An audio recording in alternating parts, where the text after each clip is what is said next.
ठीक है। Hello students of intermediate class. Today I am going to teach you about the figures of speech. It is one of the chapter of English literature in intermediate class, and now the 4 marks is allotted for this chapter. Now be concentrate and take care on this chapter. Now figures of speech. Figures of speech है क्या? What is the figures of speech? Figures of speech को हम अगर कहते हैं तो इसको हिंदी में अलंकार कहते हैं। अलंकार है क्या? यह एक ऑर्नामेंट है जो हमारे साहित्य को जो है माने साहित्यिक भाषा में यह एक जो है हिंदी भाषा का गहना है। यह इंग्लिश लिटरेचर का या किसी भी लिटरेचर का जो है ऑर्नामेंट है। अपना अच्छा बुरा दुख सुख सब कुछ को वर्णन करने के लिए हम उस वाक्य को फिगरेट करते हैं, उस स्टेंजा को फिगरेट कर देते हैं, और फिगरेट करने से जो है अलंकृत करने से वह स्टेंजा बहुत ही अट्रैक्टिव हो जाता है। तो आकर्षण बढ़ाने के लिए या उसका जो है दुख को या उसके कोई भी चीज़ को करने के लिए दुख सुख या जो भी चीज़ हम उसको जो है फिगरेट कर देते हैं, उससे जो है दुख अति दुख महसूस होने लगता है। अगर हम किसी बात को अतिशयोक्ति में बोलते हैं, हाइपरबोल में, तो बहुत कुछ बोल जाते हैं। तो ये हमारे अलंकार का जो है एक अलंकार इसी को कहते हैं। तो हिंदी में इस अलंकार को हम हिंदी की भाषा में अगर देखते हैं तो अलंकार क्या है, तो फिगर्स ऑफ स्पीच का अर्थ अलंकार है, और यह भाषा में सुंदरता बढ़ाने के लिए होता है। इसका प्रयोग भाषा की सुंदरता को बढ़ाने के लिए किया जाता है तथा वाक्य के कथन की शोभा को यह बढ़ाता है। The figures of speech is departure from the ordinary form of expression और the ordinary course of ideas in order to produce a greater effect. देखो हमने ये लिख दिया बेटा बच्चों कि ये क्या होता है फिगर्स ऑफ स्पीच। अभी मैंने कहा कि यह एक ऑर्नामेंट है, एक गहना है जो हमको डेकोरेट करता है, सुंदरता को बढ़ाता है। भाषा की सुंदरता को बढ़ाने के लिए हम अलंकार का प्रयोग करते हैं। Let us come to the different types of how many kinds of the figures of speech. तो सबसे पहला हमारा सिमिली है, जिसको हम लोग हिंदी में उपमा अलंकार कहते हैं। तो उपमा अलंकार है क्या, इसका क्या यूज़ है, यह कैसे इसका यूज़ करते हैं और इसका सेंस क्या होता है, तो आइए हम बताते हैं इसके बारे में। कि उपमा अलंकार में इसमें जो है सामान्यतः अगर देखा जाए तो इसमें एक तुलनात्मक जो है दो वस्तुओं की तुलना की जाती है, परंतु उनके मध्य कम से कम एक गुण समान होना चाहिए। गुण को देखा जाए, दो वस्तुओं के बीच में तुलना किया जाए, लेकिन उसमें से एक का जो है एक थोड़ा भी उसके बीच में गुण होना जरूरी होता है। तो अगर हम चलते हैं तो इसमें जो है तो in simile comparison is made between two distinctly things specially using like so specially using like so and as etcetera, but they should have the least one point in common। इसके बावजूद इसमें दे रहा है 10 इसमें but one thing कि इसमें होना चाहिए list should have the least one point in, उसमें जो है एक कॉमन रूप से होना चाहिए। उपमा अलंकार में प्रमुखतः लाइक सो तथा एज आज शब्दों के प्रयोग से दो वस्तुओं के बीच की तुलना की जाती है, और तुलना करने के समय में यह ध्यान दिया जाता है उनके मध्य कम से कम एक गुण का समान होना अनिवार्य होता है। जैसे हम एग्जाम्पल में लिखते हैं, to take the example of the simile, it drops at the gentle rain from heaven. Shakespeare का जो है मर्सीज में जो है पोर्सिया जो है जब डिफाइन करती है कोर्ट में जाकर के ड्यूक का, तो यह बात वहाँ कहती है उसको साइलॉक को कहती है कि it dropped as the gentle rain from the heaven. यह स्वर्ग से आने वाले वर्षा की बूंद की तरह जो है दया का गुण होना चाहिए होता है। तो यह लाइक एज ऐसा होना चाहिए उसकी तरह। यह हमारा जो है सिमिली का जो है बात हुआ। सेकंड है और from star like eyes doth see. From star like eyes कैसे? तारों की तरह उसकी मदकती हुई आंखें। ठीक, की तरह है नहीं, लाइक एज उसकी तरह सेम चीज़ है। As afraid as grasshopper, he is as sober as a जज। He is as sober as a जज। ये हमारा सिमिली का हुआ बच्चों। सेकंड हम चलते हैं मेटाफर के बारे में। तो मेटाफर है क्या, व्हाट इज द मेटाफर? अभी हमने कहा कि बच्चों ये हमारा डेकोरेट हो रहा है, और ये एक ऑर्नामेंट है। ऑर्नामेंट हम डाल करके बात को जो है, अपनी भाषा को जो है थोड़ा सा तरीका बदल करके हम लिखना चाहें तो उसको जानना पड़ेगा कि ये किस जो है ऑर्नामेंट से जो है, इसका जो है ऑर्नामेंट कौन सा है। ये हमारा सिमली का ऑर्नामेंट अभी हमने बताया, यह गाना था सिमली का। किस तरह से मैंने अलंकृत किया, लाइक एज सो का यूज़ करके हमने डेकोरेट कर दिया। सेकेंड चीज़ है, अब मेटाफर है। मेटाफर क्या है भाई? ये भी एक गहना है, हमारी भाषा का गहना है, ये हमारी भाषा की सुंदरता को बढ़ाएगा। तो हमारी सुंदरता किस होता है? तो मेटाफर ये भी कंपैरिजन है बिटवीन टू डिफरेंट थिंग्स में होता है, without using the connective words like as का, बिना connective words like as so का यूज़ किए बगैर इसमें भी जो है कंपैरिजन होता है बिटवीन टू डिफरेंट थिंग्स का। अब चलते हैं, life is a dream. Life is like a dream, तो क्या हो गया? सिमिली हो गया। And life is a dream, तो ये मेटाफर हो गया। देखिए दोनों एक जैसे है, लेकिन उसमें लाइक करते थे, life is like a dream, life is dream, तो लाइफ इज ड्रीम हमारा मेटाफर है, और जबकि life is like a dream हमारा जो है सिमली हो जाता है। वैसे ही है, the camel is the ship of the dessert. Simple सी बात है स्टूडेंट्स, अगर हम कहते हैं the camel is the ship of dessert, तो कैमल इज सीप ऑफ डिजर्ट हमारा मेटाफर हो गया। लेकिन अगर वही बात हम कहते हैं कि camel is like the ship of dessert, तो लाइक लगा दिए तो वो सिमली हो जाता है। ओके, नेक्स्ट अगर हम चलते हैं, अगर एक चैप्टर था इंटर में है, ला डेम सेंस मर्सी, उसमें जो है किड्स ने जो है एक मैटर वहाँ पर कवि के बीच में कर रहा है, वहाँ पर कि वो जो नाइट है, सरदार है, वो जब घोड़े पर स्टीडी फास्ट अपने जो घोड़े पर बैठा करके उसको लेकर के उस अनोन लेडी को घूम रहा है, उस समय का वर्णन करता है उस लेडी का। तो कहता है, I see a lily on thy brow, I see a lily on thy brow, उसकी जो है ब्रो पर जो है मैंने एक मदकती हुई जो है सुंदरता उसकी आंखों पर मैंने देखा, उस औरत की जो है मदकती हुई आंखों की सुंदरता उसने देखा। तो लाइक का यहाँ यूज़ कर देते हैं तो वो सिमली हो जाता है, लेकिन लाइक हटा देते हैं तो मेटाफर हो गया। I see like the lily of thy brow, तो ये हमारा सिमली हो जाएगा। ओके स्टूडेंट्स, अब थर्ड चलते हैं, प्रोसनिफिकेशन पर। ये हमारा प्रोसनिफिकेशन है, प्रोसनिफिकेशन मानवीकरण अलंकार। अब देखिए एग्जाम्शन में अगर आता है पहचानने के लिए, तो कहते हैं कि लाइफ इज अ ड्रीम, तो पकड़ लीजिए कि ये हमारा पर्सनिफिकेशन है। Life is like a dream, तो पकड़ लेंगे कि सिमली है। अगर हमारा सिमली का अगर डेफिनेशन पूछ रहा है तो comparison made between two distinctly things, तो हमारा जो है वो हो गया, सिमली हो गया। तो सिमली करते हैं तो उसमें लाइक एज सो का यूज़ कर देते हैं। अगर हम मेटाफर पाते हैं तो मेटाफर कहते हैं कि भाई इसमें लाइक एज का जो कनेक्टेड वर्ड्स है हमारे, लाइक एज सो का यूज़ जो है उसको हटा देते हैं, और ये भी डिफरेंट थिंग्स का जो है कंपैरिजन टू थिंग्स के बीच का होता है।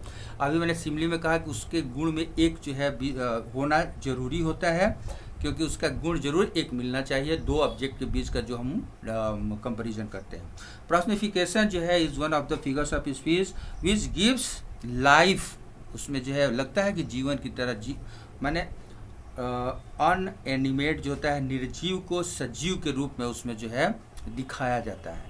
तो इसमें क्या होता है कि personification is a figures of speech which gives life to animate objects और makes animals human, makes animal. अब क्या है ये कि मानवीकरण अलंकार के द्वारा जो है मृत वस्तुओं को चेतना युक्त अथवा पशुओं को इंसानी रूप में प्रदर्शित किया जाता है, पशु को भी इंसान के रूप में माना जाता है। जैसे अगर हम लेते हैं तो how far the little candle throw its beams, छोटा सा कैंडल की बात कर रहा है, और क्या कर रहा है, हाउ फार कितना दूर है, दैट लिटिल कैंडल, वह जो है छोटा सा मोमबत्ती है ना, थ्रोज इट्स बीम्स। ठीक है, यह हमारा जो है कि so shines a good deed in naughty world. ठीक है, सो साइंस इतना चमकता है, और गुड डीड अच्छे कर्तव्य के लिए, इन ए नॉटी वर्ल्ड, इस जो है नटखट संसार में।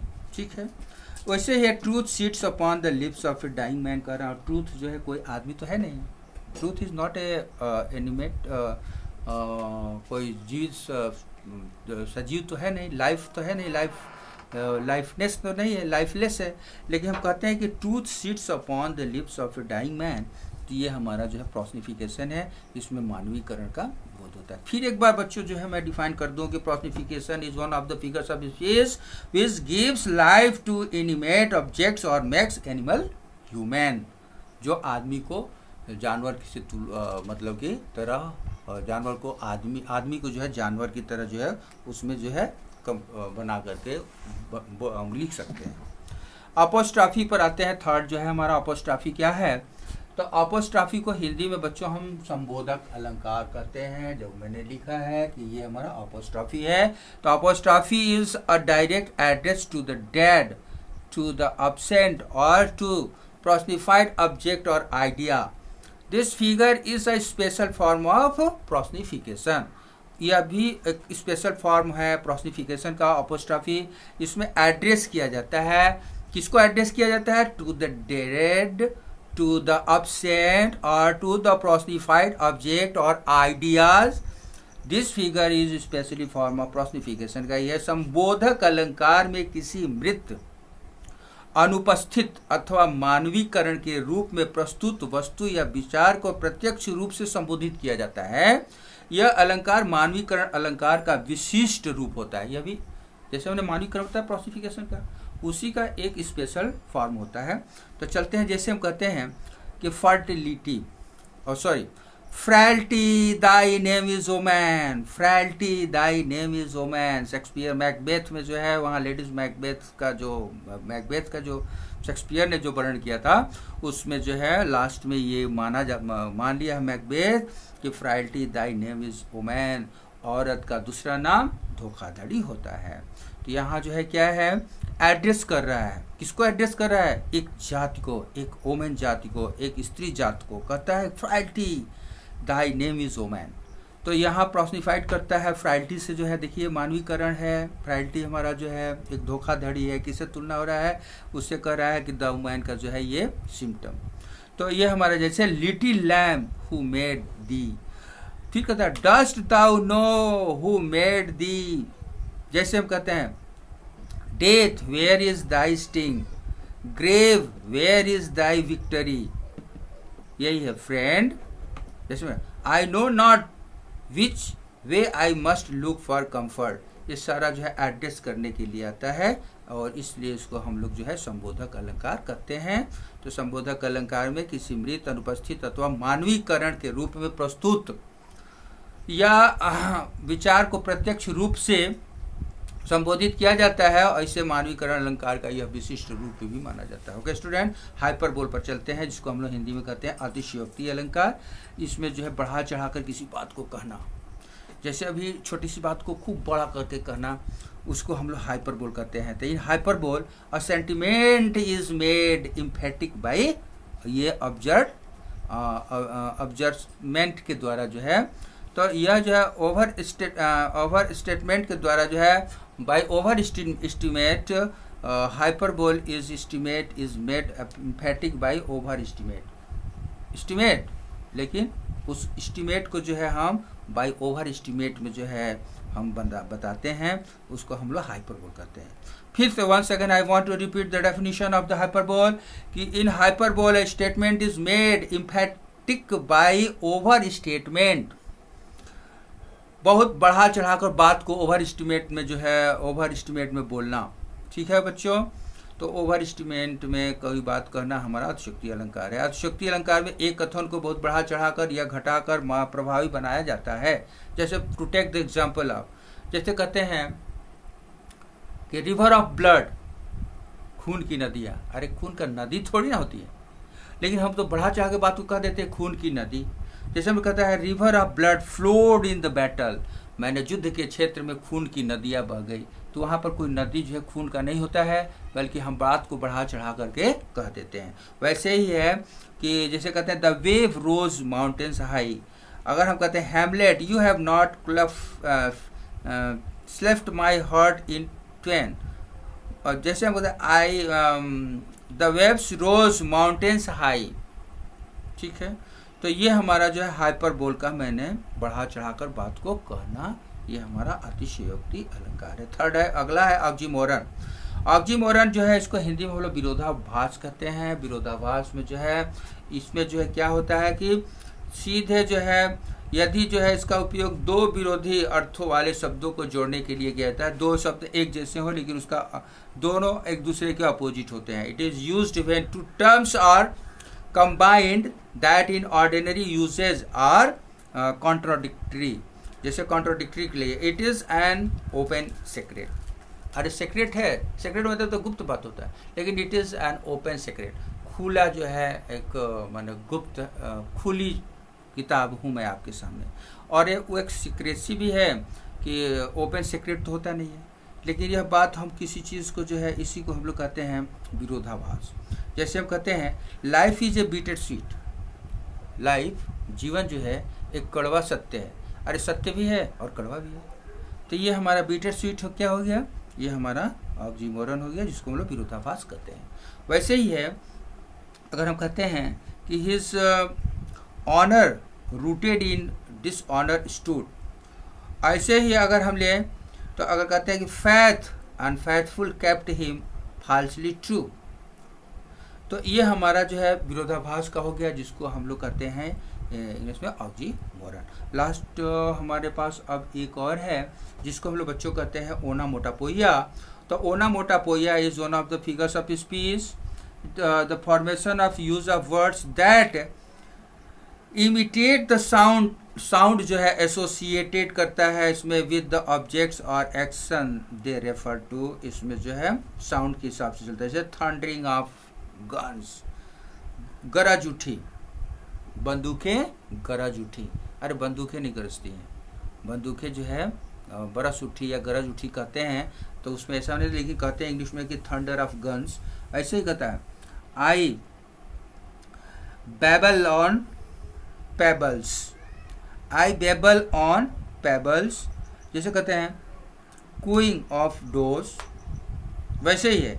Can you have the buzzing of bees, buzzing of bees मतलब मक्खियों का भिन भिनाना आप क्या सुन सकते हो, तो बजिंग ऑफ बीज वो हमारा जो है एक साउंड प्रोड्यूस करता है इसमें।